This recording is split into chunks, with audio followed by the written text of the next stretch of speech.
Баршаңызға сәлем, кино әлеміне қош келдіңіздер. Режиссер Люк Бессон түсірген Люси 2014 жылы фильмі абайсызда қылмыстық соғысқа араласып, тәжірибелік есірткіні тасымалдаушыға айналған Люси есімді жас қыз туралы баяндайды. Күні кеше ғана Люси Тайваньға оқуға келген 25 жастағы қарапайым қыз еді.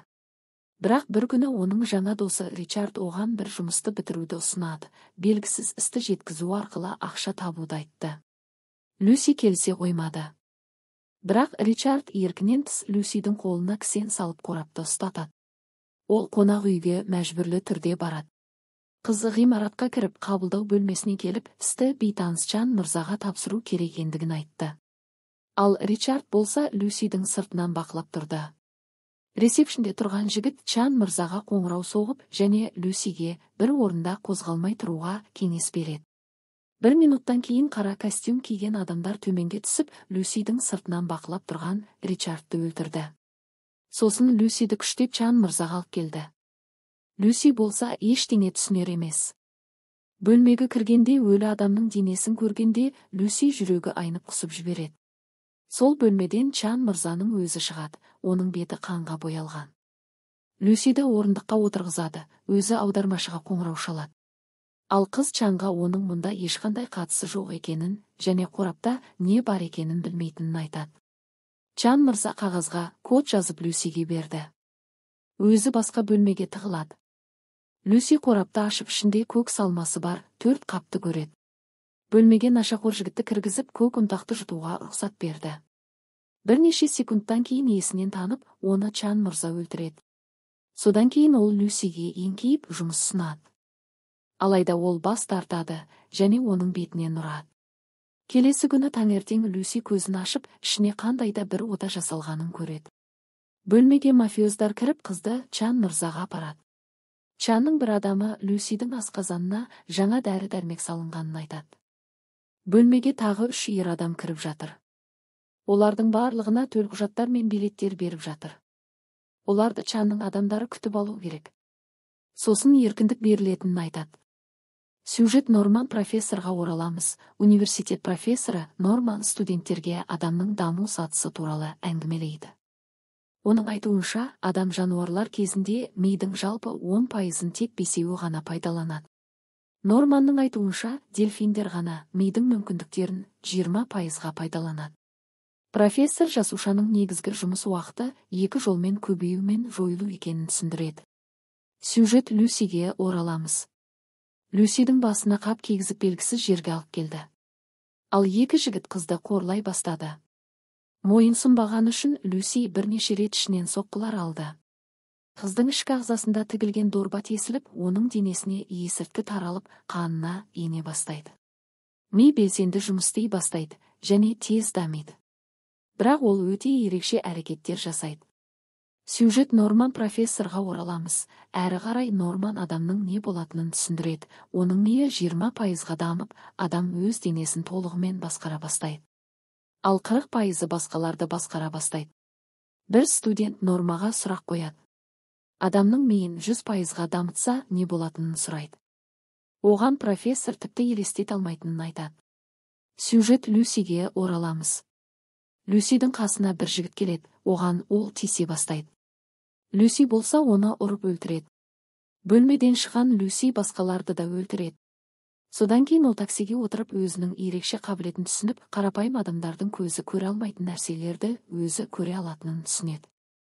Люси ауруханаға барады. Ол ота жасатқан науқасты өлтіріп, оның басындағы ісік ең жоғарғы деңгейде екенін, ол енді аман қалмайды деп түсіндіреді. Люси дәрігерге өзінің ішінде бөгде зат бар екендігін айтады. Дәрігер оған қандай зат екенін және оның зиянды әсерлері бар екенін айтады. Люси дереу қонақ үйге барады. Онда Чан мырзаның адамдарын өлтіріп, Чан мырзаның 2 қолына пышақ тығып, қалған тасымалдаушылардың қайда екендігі туралы ақпаратты білу үшін оның санасына енеді. Чан мырзамен жұмысты аяқтағаннан кейін, ол ноутбукты пайдалану үшін құрбысының үйіне барады. Люси 10 минут ішінде профессор Норманның барлық жұмыстарын зерттеп, онымен байланысып кездесуді сұрайды. Ол өзінің денесінде есірткісіз оның өмірі мүмкін емес екенін түсіндіреді. Алайда профессор қыздың сөзіне сенбейді. Бұған жауап ретінде Люси оған өзінің қабілеттерін көрсетеді және дәлелдеу үшін қыз профессордың үйіндегі теледидарына енеді. Өзінің бойында болып жатқан ерекшелікті білу үшін сұрайды. Ал профессор Люсиге мықты профессорларға айтатынын жеткізеді. Қыз әңгімені аяқтағаннан кейін құрбысына денсаулығын күтіп жүруге кеңес береді. Содан кейін әуежайға барады. Жолда ол полиция қызметкері Пьер Дель Риоға қоңырау соғып, қалған тасымалдаушыларды қайдан табуға болатынын айтады. Парижге барар жолда оның басынан елестету мүмкін емес нәрселер болады. Ол адамдардың көз алдында еріп кетеді, бірақ уақыт өте келе ол өзімен бірге қалған пакеттің қалдықтарын қабылдайды және ауруханада есін жинайды. Ол полицеймен сөйлесіп, оны көмектесуге көндіреді. Олар бірге қалған тасымалдаушылар әкелінген ауруханаға барады, бірақ сәл кешігіп қалды. Чан мырзаның адамдары олардың біріне операция жасап, пакетті алып үлгерді, ал екіншісіне операция жасауда. Люси Чан мырзаның адамдарын тоқтатып қатырып тастады. Люси өз қабілетін көрсетіп, 3 сөмкені де оңай алып үлгереді. Екеуі профессор Норманға барады. Люси профессорға және бірнеше басқа ғалымдарға мидың жасырын бұрыштары оған қалай қол жетімді болғанын айтады. Ол біздің әлемде уақыттан басқа өлшенетін ештеңе жоқ екенін түсіндіреді. Бұл қалыпты жылдамдықта көліктің жазбасын ойнатқанмен бірдей ол қозғалады. Біртіндеп көлік көзден ғайып болады. Уақыт жалғыз өлшем бірлігі дейді ол. Осы кезде Чан мырза бастаған мафиоздар ғимаратқа кіріп келеді. Жолындағының бәрін қиратып, Люсиге жетуге тырысады. Алайда полиция оларды ұстауға тырысуда және қазіргі уақытта ғалымдар Люсидің миын 100%-ға дамыту үшін оған барлық есірткіні енгізеді. Люси компьютердің бір түрін жасайды, ол оған қол жетімді болған барлық білімін беруге шешім қабылдады. Мафиоздар мен Чан мырза бірте-бірте жақындап келеді. Люси әр түрлі жерлерге және өткеннің әр түрлі уақыттарына аттанады. Ол 19 ғасырдағы Нью-Йоркты, австралопитектерді, динозаврларды, жер мен әлемнің жаратылу сәттерін көреді. Соңғысы үлкен көп жасушалы организмнің шағын жасушасымен ұсынылған клеткаларды көреді. Ол жер бетіндегі алғашқы әйелге қолын тигізеді және өзінің ақпаратын қалдырып, мұрагерлеріне өзінің білімін беруі керек. Люси миын 100%-ға дамытқаннан кейін бөлмеге Чан мырза кіріп келеді. Ол арт жағынан ақырын жақындап, тапанша аузын оның басының артқы жағына бағыттайды. Чан треккерді тарта жаздағанда мидың тиімділігі 100%-ға жетеді және Люси жоғалып кетеді. Чан мырза абдырап қалып, тапаншамен қорқытып, профессор мен ғалымдардан ол қайда деп сұрайды. Пьер Дель Рио кеңсеге кіріп, Чанды атып тастайды және оларға сол сұрақты қояды. Содан кейін ол телефонның экранына қарап, мен барлық жердемін дегенді көріп естиді. Люси жасаған компьютер профессор Норманға үлкен, ерекше көрінетін флеш дискіні қалдырып, шаңға айналады. Люси экрандағы мәтін арқылы мен барлық жердемін деп айтумен аяқталады. Бұл оның қазір бүкіл ғаламның бір бөлігі екенін білдіреді.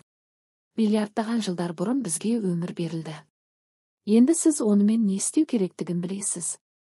Егер сізге қысқа метражды фильм ұнаған болса, жазылуды, пікір қалдыруды ұмытпаңыздар. Жаңа бейнені жіберіп алмас үшін қоңыраушаны басып қойыңыздар.